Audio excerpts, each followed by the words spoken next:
ครอบครัวเสียงวีหกสุดใจดีและหักน้องอาอายหลายซื้อรถให้ยังบ่พอ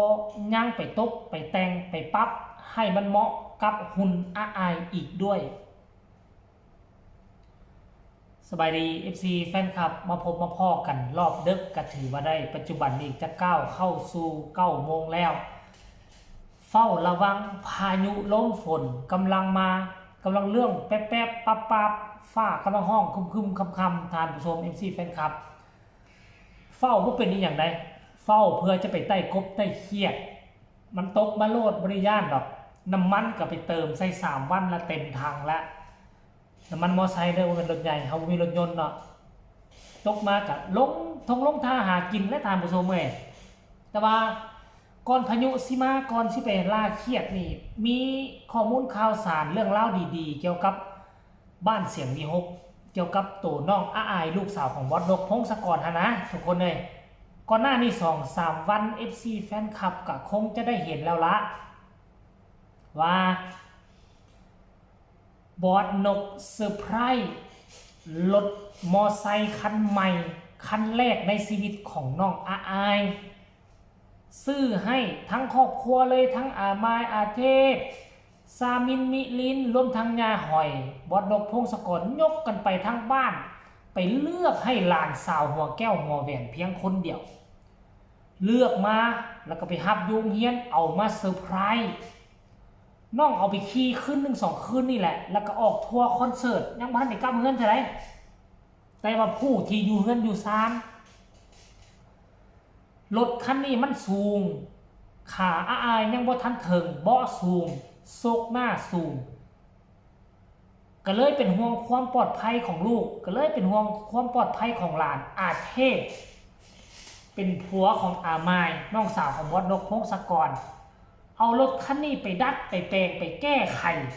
โลดหน้าลง2 นิ้วเปลี่ยนเบาะใหม่เอาเบาะที่มันต่ำกว่านี้อาอายมายืนกับขากระเทิงพอดีตอนสังเกตพวกเจ้าไปเบิ่งคลิปตอนเซอร์ไพรส์นะอาอายขาบ่ถึงได้แยงแย่เดี๋ยวนี้ขึ้นแหละเดี๋ยวนี้เอาตีน2 ตีนนี่เหยียบพื้นเลยแล้วนี่ปกติต้องได้แยงนะนี่อยู่ทานผู้ชม FC แฟนคลับเก็ดเล็กเก็ดน้อยหลายคนเบิ่งบ่เห็นแต่ผู้รักผู้ใหญ่ครอบครัวเสียงวีหกเบิ่งรายละเอียดทุกอย่าง ทุกอย่างเลยเขาเจ้าเป็นห่วงเป็นใยอาอายขนาดนี้เลยวะทานผู้ชมเอ้ย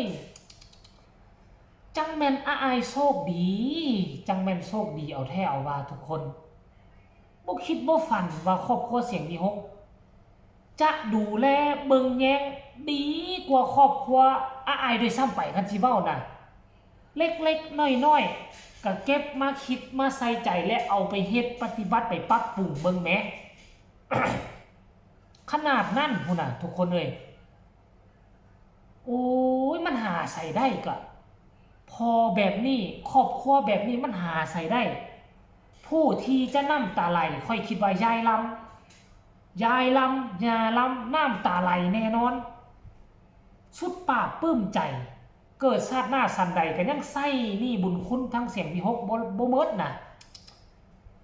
โอ้ยยายลำกันว่ามาโชคดีโชคค่ำโชคคุณน้ำลูกสาวหัวหลานสาวหัวแก้วหัวแหวนนำโชคนำลาบขั้นกรณีว่ามื้อนั้นยายลำก็ตัดสินใจเอาน้องอาอายมาเลี้ยงดูปู่เสือ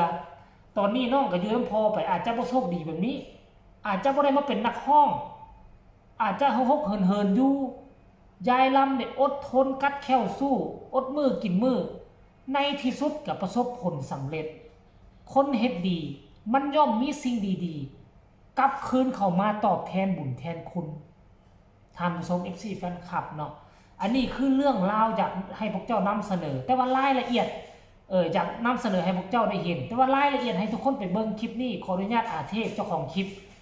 ไปเบิ่งว่ามีความแตกต่างจากมื้อแรกบ่ให้เจ้ามาเปรียบเทียบกันแล้วจังมาพ้อกันในช่วงต่อไปไปชมพร้อมๆกันเลย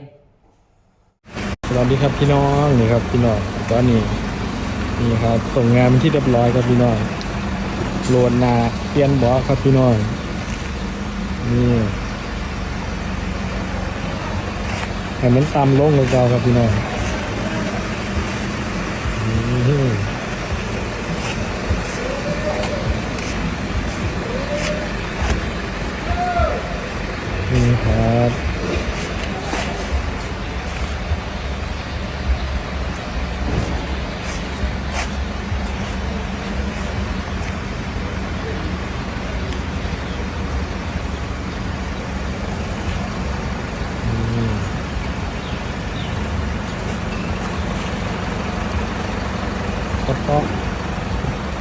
นี่ครับพี่น้องโดนมาลง2 นิ้วครับข้างหลังเปลี่ยนเบาะครับพี่น้องเบาะให้มันต่ำลงกว่าเก่าได้หรอ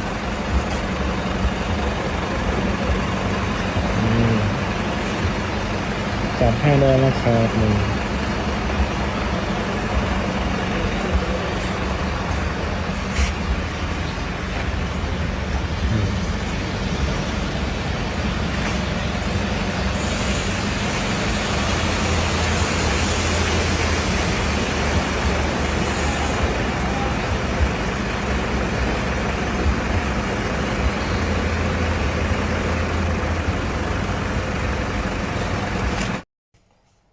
เห็นบ่ทุกคนคืออามายอาเทพก็บ่ได้รังเกียจอาอายเลยบ่ได้คิดว่าอาอายเป็นลูกเลี้ยงลูกบุญธรรมคิดว่าอาอายคือลูกของบอสนกพงศกรนะได้อาอายนี่คือมีศักดิ์ไปเป็นป้าของมิลินกับซามินได้เป็นป้ามิลินซามินได้ท่านผู้ชม